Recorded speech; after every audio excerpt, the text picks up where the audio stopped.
Well, hello there. I'm Pete LaFrance, the old Growler. Welcome to Meeting Expectations. Oh, what we do here is we kick back in the afternoon, usually around 2 o'clock, 2:20. Grab a can of beer, a bottle of beer, sometimes a wine or a spirit might drop by. We're all friends in fermentation. Crack it, read everything on the label. Check out the artwork, see what they're trying to sell us, crack it open and see if it meets expectations. We always use the same style of glassware, though, for all of our tastings. That way nobody has a leg up when it comes to clarity or aromatics. All right.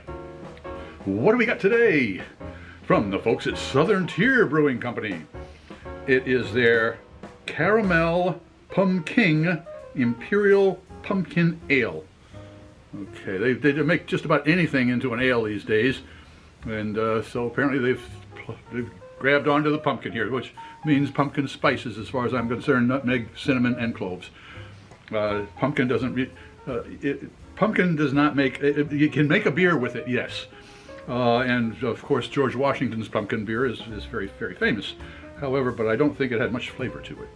But it's that it's that good old Bill Owens pumpkin beer recipe that took off. All right, well, here we go. I digress. Okay, what do we got here on the label? We got a pumpkin. It looks like he's a chef. Southern Tier Brewing Company. Nice and big on the back. And I'm going to shake this up. Okay. It is ale brewed with pumpkin and natural flavor added. Government warning: according to the Surgeon General, I should not be a pregnant woman operating heavy machinery. Okay. All aluminum. Please recycle. It says 19.2 fluid ounces, 568 milliliters, brewed and canned by Southern Tier Brewing Company in Lakewood, New York, and Parkersburg, Pennsylvania. Okay, 19.2 fluid ounces, and it would be 8.6% alcohol by volume. Well, I'm expecting a regular good old-fashioned spiced beer with a little bit. It says the caramel on here. I'm interested in tasting the caramel. So let's find out if there's a little caramel in here, okay? Let's crack it open and see if it meets those expectations.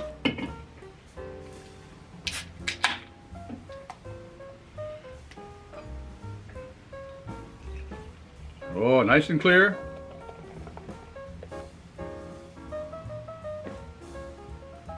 Oh, that's a nice pour.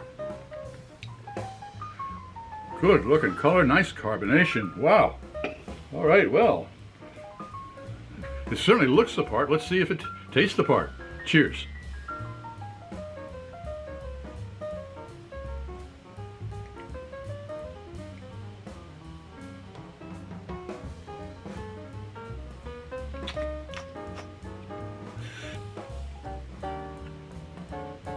Yeah, I took 2 sips. It's around 2:30 in the afternoon. My taste buds are on siesta. They need to be woke. They're woke now. Let's see what their olfactory friends have to say.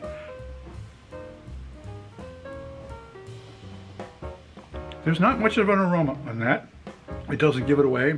It's just kind of if you can define fresh as an aroma, that's about it. Let's see what the taste buds have to say about that.